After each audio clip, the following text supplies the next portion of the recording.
Hello everybody. Right, let me start my video. Hello.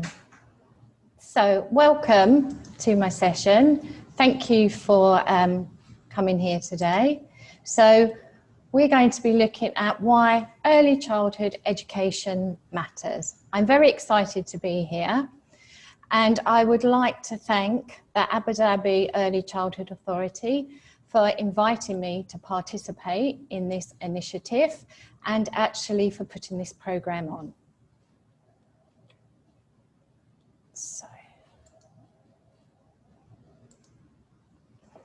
So let's just have a look at how the session's going to go. So you're going to all be on mute. There is a chat function and there's also a questions box. So if you want to write a question and you don't want anyone else to see it, you can put it in the questions box. But if you want to have your question seen by everyone else, you can put it in the chat function. The session is going to be recorded today and it will be available for you after the session. I will try and answer some questions as I see them come up, but at the end of the session, we'll be allowing some time for some questions and answers. So let me start by introducing myself. I'm actually a mother of two grown-up boys. I was born and raised in the UK, but I've been in early education for about 25 years now. I'm an expert in learning and development for early years. And when my children left the nest and I wasn't needed so much, I came to the UAE and it was in about 2016. I joined the Ministry of Education and I was lucky enough to lead the team that introduced the first inspection framework across the whole of the 7 Emirates. So I've probably inspected every nursery across the UAE. So I have a really good understanding of nursery provision. So in today's session, I'm going to highlight why early childhood is so important. I'm going to give you some information about early childhood provision in the UAE, how it's structured and how it's regulated. And hopefully you'll discover why choosing the right nursery is crucial. And I'm going to give you some tips, some key components to look for when you're choosing a nursery. Now I have prepared a handout for you with a list of questions and things to look for, to observe when you go to a nursery. And that will be available on the website as well.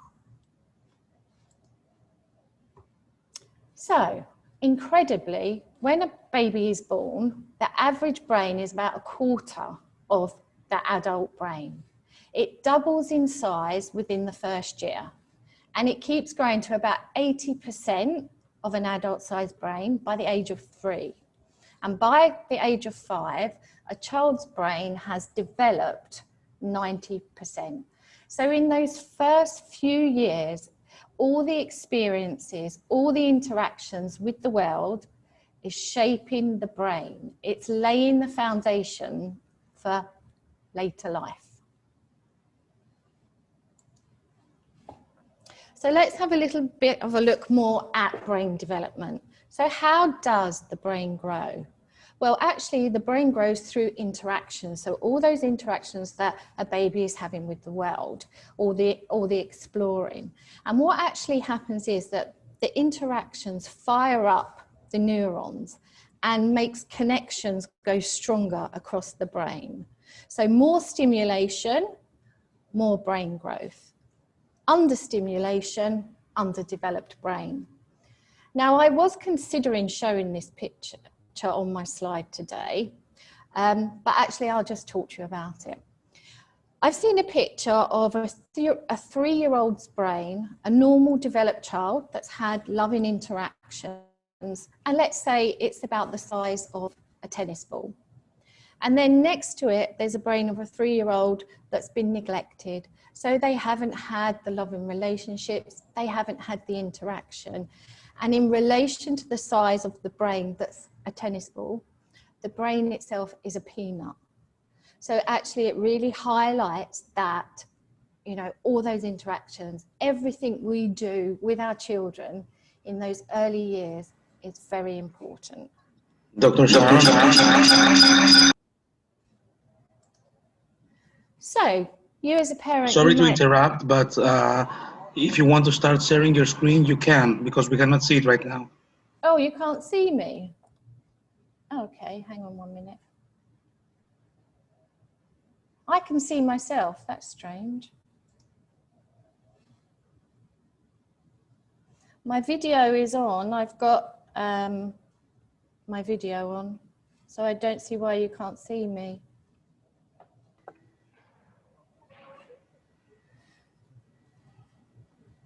It's only your screen sharing that's missing right now. You can see my screen, or you can see me? I can only see you. Ah, okay, share screen then.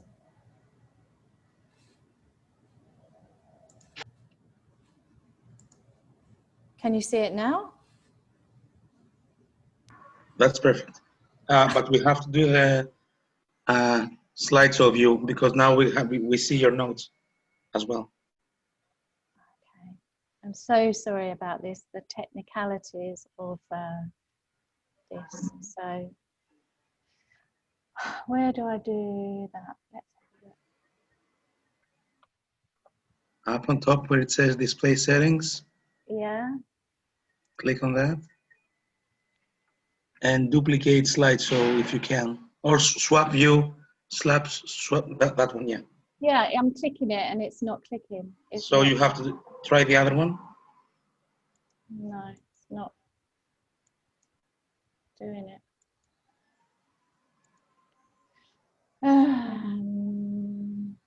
Let me just see if I can get some technical support. Wait 1 minute. Just wait 1 minute then.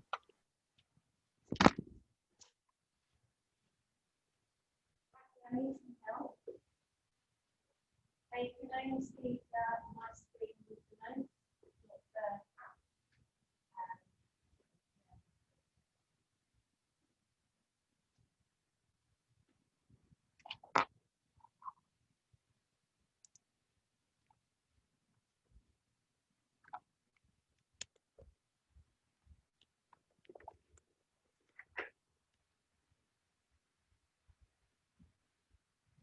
I'm just getting some technical support to help me here.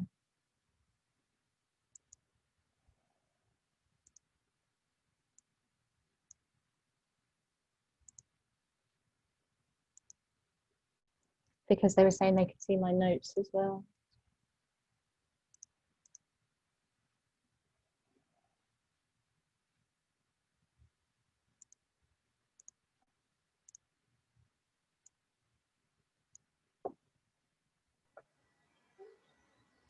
Also, please turn back your camera on if it's possible. I will do. Just wait and see if I can rectify this image. So can you see my screen now without the notes? That's perfect. We can see your screen. Just turn on your camera now. I will do. Okay. Thank you. Thank you. Okay. So I'm back now. So everything's okay. You can see my screen and you can see me. Yes? Absolutely. Thank you so much. Okay. So let me just go back then, because I had some images on my slide I wanted to share with you. So here, this is the image of the brain development, showing that by the age of 5, that 90% of the brain has developed. And then here we have the neurons and actually the connections, the stimulation that fires up these connections that builds the brain. And some information on the screen here.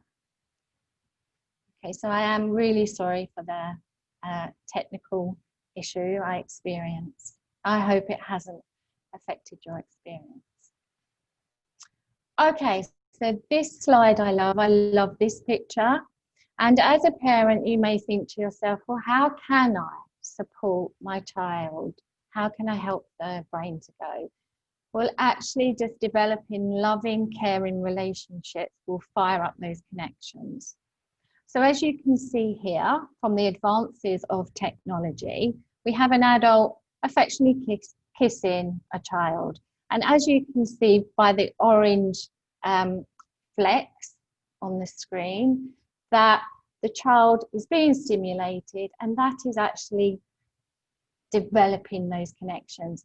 The adult's brain is also being stimulated, but the adult's brain is fully grown and it won't grow anymore, but it's just a highlight, it still gives stimulation.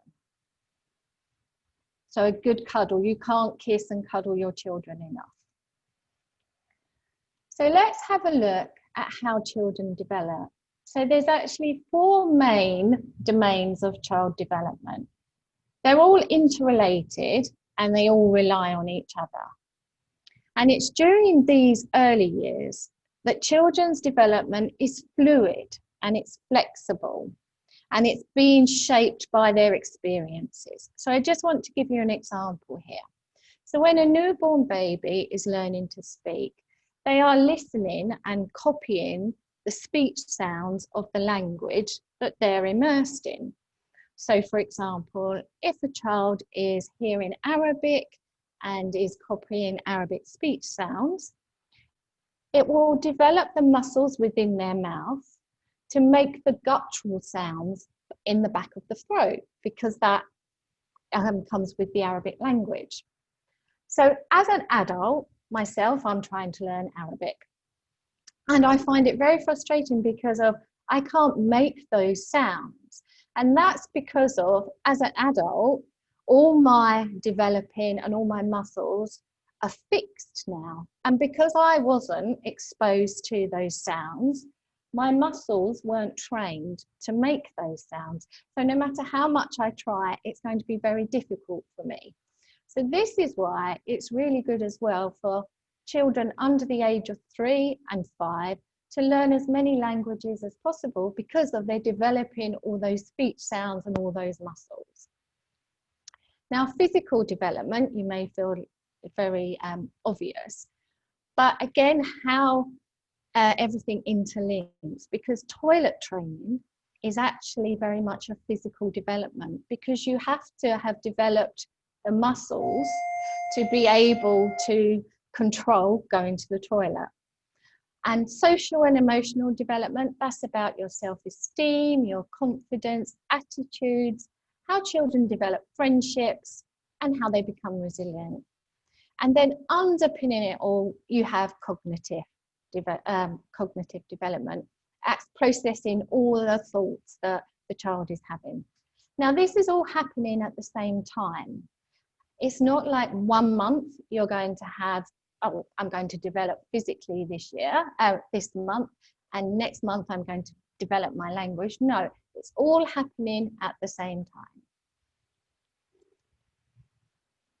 So when we come to look at early childhood care and education, the word education has a very broad meaning, especially for children under 3. So you're educating children to be polite. You're educating children how to use the toilet, how to be independent, how to make friends, how to follow rules. And the term educare, combining care and education, is commonly used because it's very difficult to separate out in those early years care and education. Now, the way children learn, they learn through interaction with other people, but they learn by being shown, they learn by watching and listening. So for example, when they're learning communication and learning to speak, they're watching and listening how language goes. And when you have a baby babbling, and then you repeat the babble and the baby waits, and then the baby babbles again, you're actually teaching the child conversation. So they're having to learn all those social clues. They learn by exploring, by touching, and they learn by their environment. So if you think about a baby in a high chair, when they drop their cutlery, they love it. They'll do it over and over again because they'll see it drop to the floor. This is because they're learning about the world around them. They're making sense of it, cause and effect. When I do this, something happens.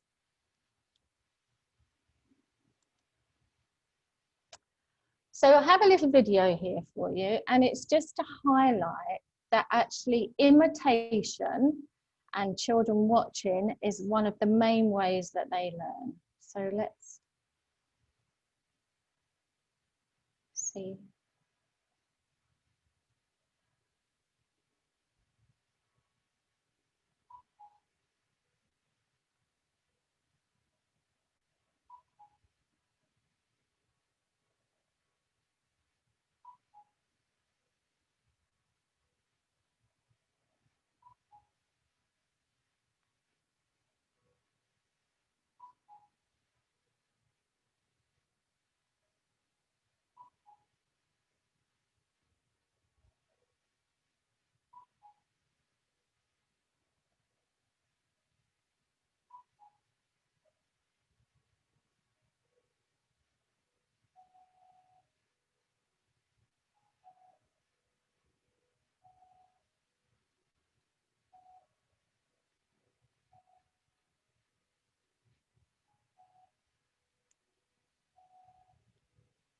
That makes me smile when I watch that.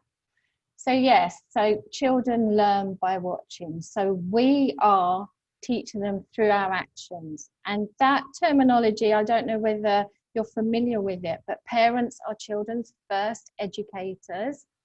That means because we are influencing them, what we do, how we behave.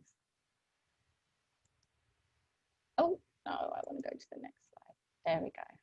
Hang on, let me just go back. Okay, so having a think about yourself and education and what's right for you, what's best for your child. Now that you understand that early education is important, but due to necessity, many parents will have to turn to either a nanny or a nursery to care for their children because of they may have to go back to work. And as an expat myself and having many expat friends, we tend to be here without our extended family. So we don't have our parents with us, our parents, our mother-in-law. So we don't have the care support network to help us if we want to return to work. So we therefore have to think about alternatives. So in the UAE, you have a nursery provision, private nurseries. They operate, they take children from the age of 45 days up to 4 years. A nanny is another option. You know, they're able to care for a child from birth till whenever you want to keep them. You have private schools that start at 4 years, and you have government kindergartens that start at 4 years. Now, it's a very important decision to know what to do, especially with the very young children, the children under the age of 3 or 4. You know, is it a nursery or is it a nanny? Now, 58% of children actually in the UAE are left in the care of untrained nanny maids for about 50 to 70 hours per week. Knowing now what you know about how important those early years are, my suggestion would be that if you do choose a nanny, that you look for certain requirements. You get some references. You find out what experience they have. Have they had any training? Do they have first aid? So if a nanny is engaging and interactive, well trained, they can have a really positive influence on children. But I'm going to talk to you about preschool, so nurseries. So provision for children under the age of 4. Now, this graph here shows you that there was a study taken for children at the age of 16 who took their school exams. So it was in English and maths. And the results are recorded here. So children that attended low quality nurseries, their results at the age of 16 were the lowest. And as you can see, medium quality, the results go up. And both in English and maths, children who went to good quality nursery education had better outcomes at the age of 16. So there is a direct correlation between the quality of early education and the outcomes of children later on.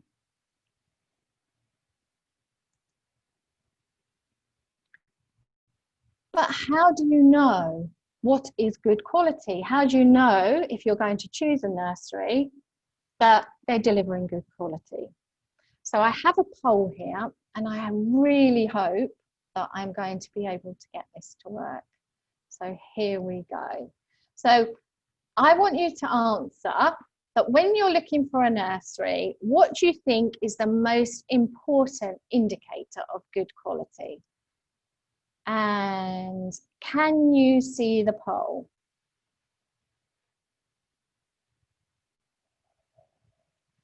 Shall I relaunch poll, see if it happens?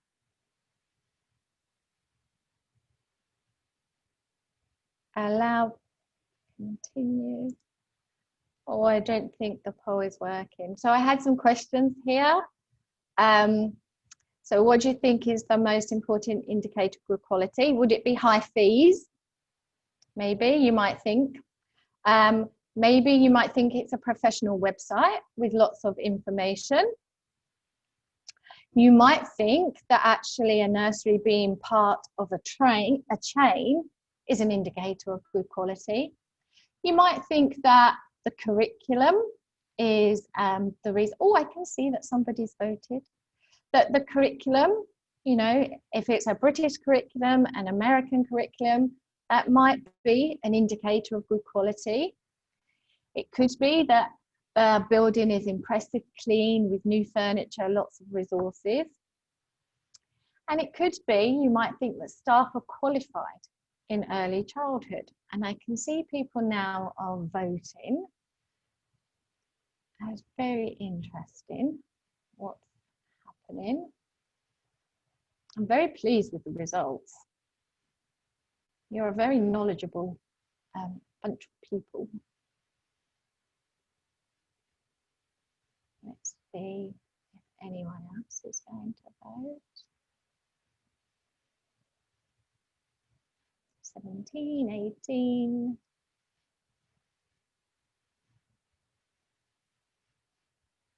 Right. I think I'll share the results now.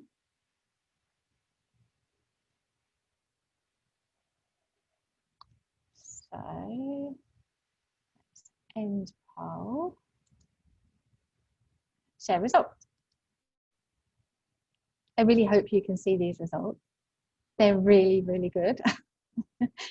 Because you're absolutely right that actually the main indicator for good quality nursery provision is the quality of the staff. If the staff are qualified in early childhood, that has a direct impact on the quality of the nursery.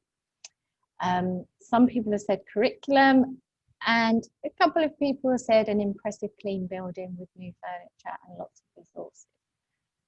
Lovely. Okay, stop sharing the results.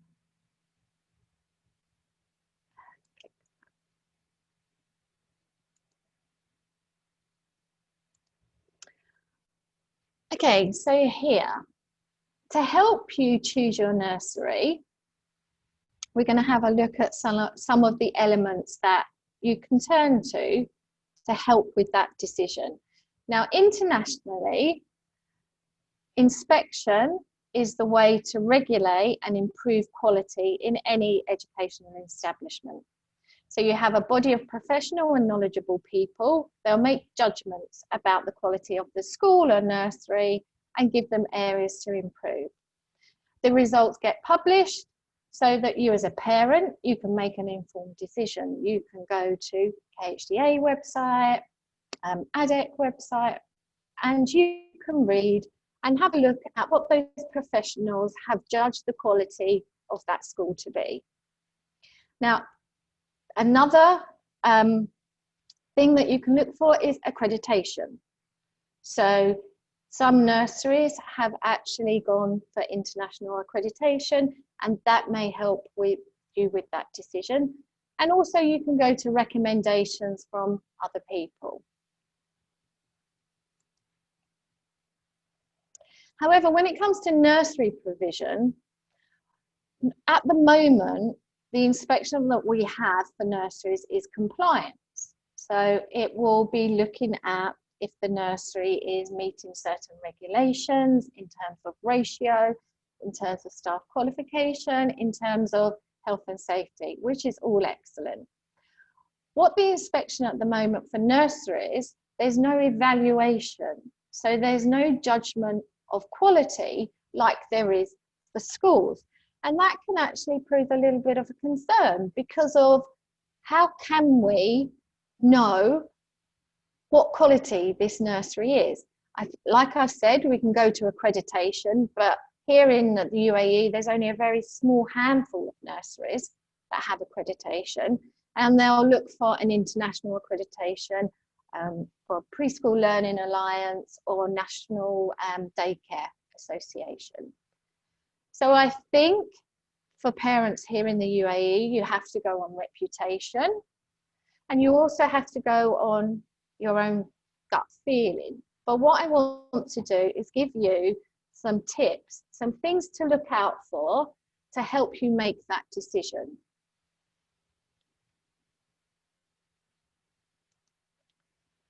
So first of all, we have this saying in the UK, and I don't know in other nationalities, but what it says on the tin has to be inside the tin. And that's very much the same for a curriculum. So for example, if you go to Carrefour and you pick up some chickpeas, when you get home, you expect to find chickpeas inside. So this must be the same for a curriculum. So if you choose to send your child to a British curriculum school, you would expect you're paying fees that actually that child will be receiving a British curriculum. So here in the UAE, we have the early years foundation stage. So 75% of nurseries choose to deliver the early years foundation stage. We have Montessori.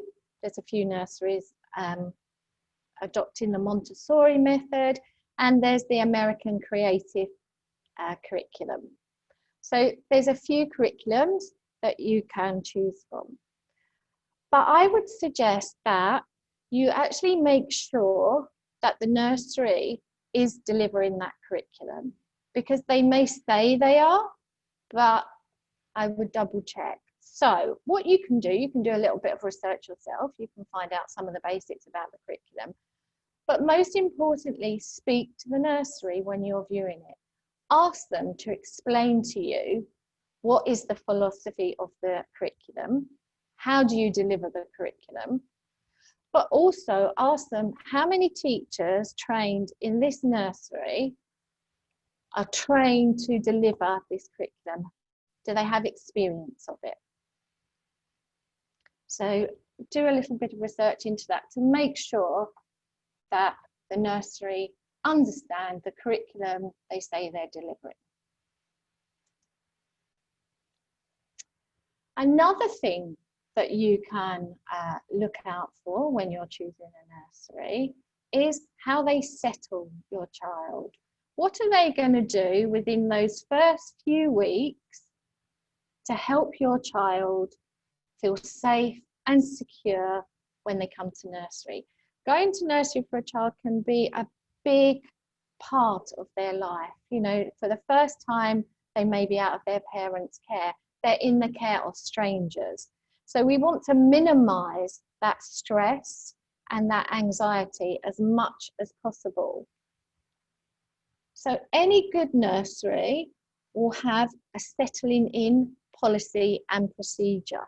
So ask them, what do you do? Do they have, for example, on the first day that your child's due to attend, do they allow you to stay with your child for an hour and then maybe take your child home afterwards? And then on the second visit, maybe your child will only stay for half a day, and then slowly build up to more days, letting them know that they're going to nursery, but they're going to come home afterwards, you know, building up that confidence. So find out about this settling in policy. Also, every child is different. Some children will settle at the nursery within the first 2 weeks, first day sometimes. Other children may take up to 6 weeks. So make sure that the nursery is flexible and meets your child's needs. Ask them, what are you going to do to find out about my child before they start? Another thing to talk about is the key person. So in the British curriculum, we have a policy called the key person policy, and that means that there's one adult identified in the nursery for a small group of children. So that member of staff will carry out all the intimate care. They'll keep all the records of the children. They'll be the person that knows the most about the child. So ask the nursery, especially if they're an EYFS British nursery, tell me about your key person. Who is going to be my child's key person?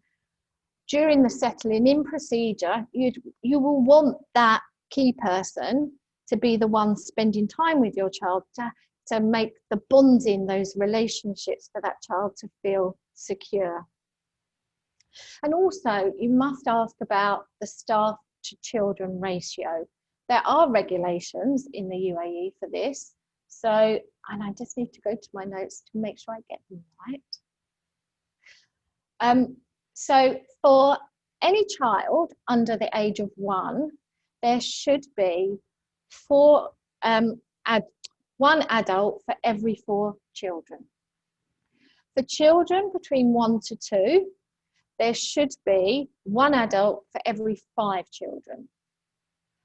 For children aged 2 to 3, there should be 1 adult for every 8 children.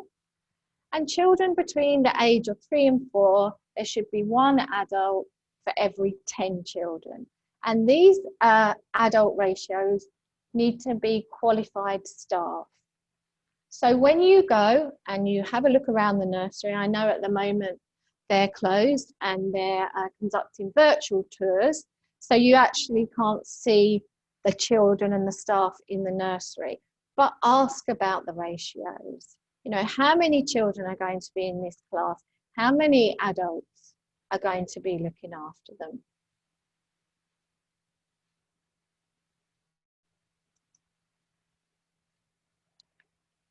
So some other questions to ask is about the staff skills. So definitely ask about the qualifications. Now, the most common qualification in the UAE is the CASH level 3. So that's a level 3 qualification in early childhood development. A manager of a nursery should have a degree in early childhood.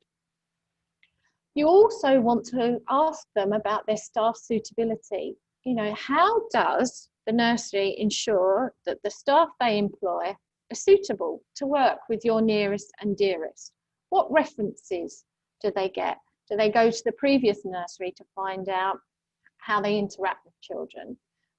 Do they carry out observations of the staff to watch how, you know, they are teaching? And also ask them about how often do the teachers participate in continuous professional development? You know, how often do they update their skills and their knowledge? And also you want to speak to them about their approach to behaviour management. You want to know how they are going to teach your child to do the right thing, but also to have a positive strategy towards behaviour management. You know, you don't want them to be telling off your child and to be scolding them. You want it to have a positive approach to behaviour management. So ask them, how do they deal with children's behaviour? And ask them how they're going to track and assess your child's development. You know, how do you know if my child is developing along expected norms?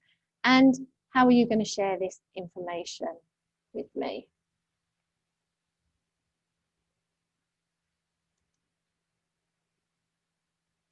You also want to look at parent involvement. You know, does the nursery encourage you to stay and play? Do they involve you in the nursery? How do they engage parents?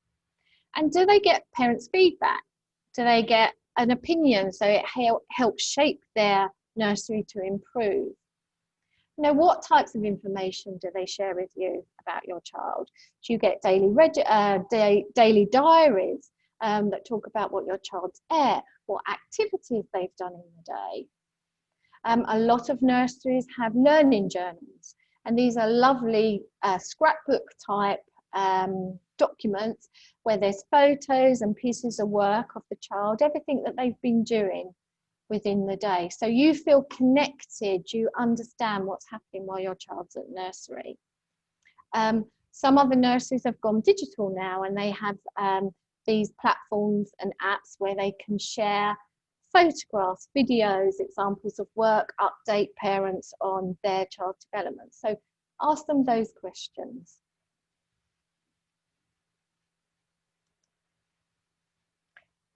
You definitely want to have a look at health and safety. There is a regulation that qualified staff have to have a paediatric first aid, so you want to find out and make sure they do. Every nursery should have a nurse, and you want to find out if the nurse is approved and there's a clinic and that's approved as well. And ask them about reporting accidents. You know, basically, how does the nursery ensure they keep your child safe? What are they doing to protect your child? And you can ask them about child protection. Any good nursery will have their policies readily available on their website or for you to see. And during an induction, they'll be more than happy to talk to you about all these things. If you're going on a visit or a virtual visit and you don't have this information, ask. You're making a really important decision about where to send your child, and you know now how important those early experiences are. You know that good quality has an impact later on. So do your due diligence, find out.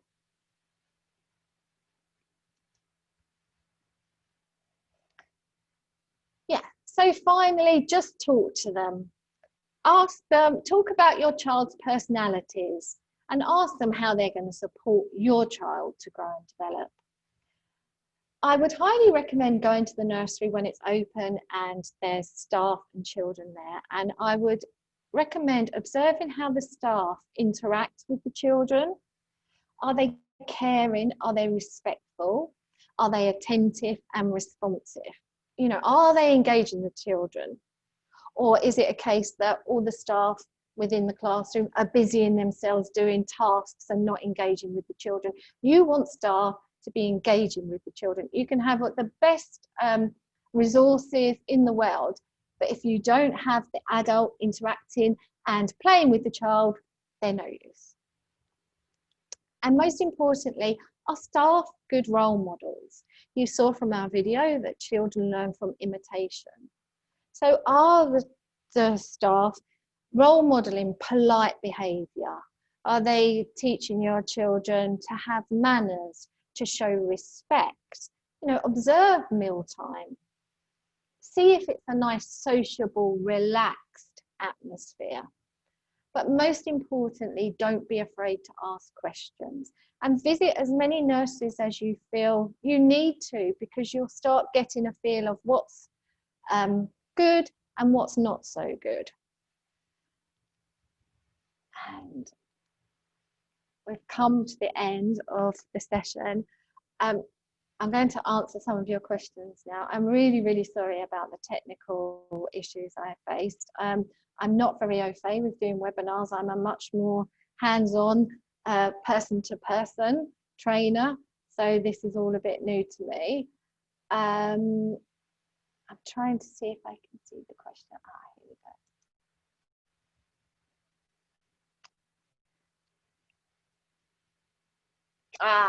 go. Okay.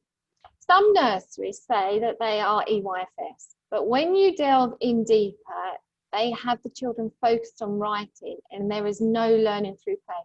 What an excellent question to bring up, because of, again, when you're looking at a curriculum, you want to make sure that children, it's a learning through play curriculum, because play is the way children make sense and learn in the early years.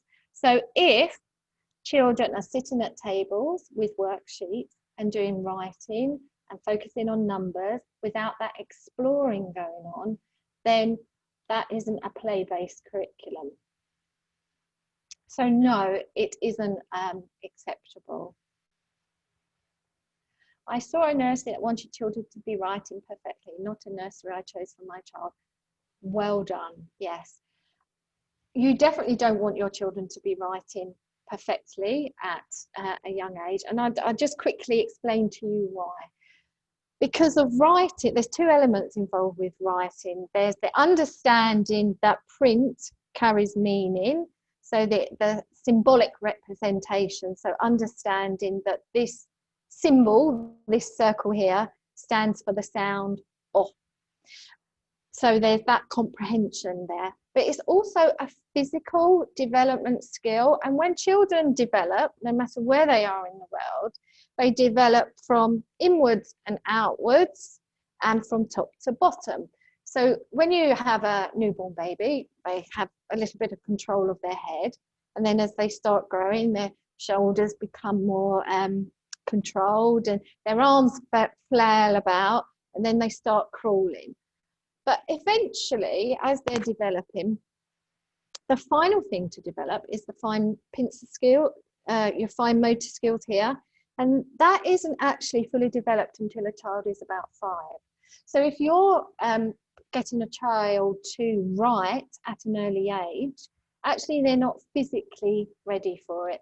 So that's why all the activities like Play-Doh and sand and water, you're actually helping writing skills because you're developing those fine motor skills. Right, seeing, do we have any more questions? I think that's it. We're coming to the end of the session.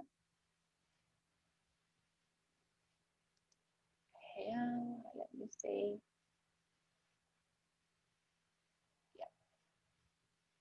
So that's it, that's me done. I hope that you've learned something from this. And as I say, I've prepared a handout for you to, oh, let me just see if there's any more chats here.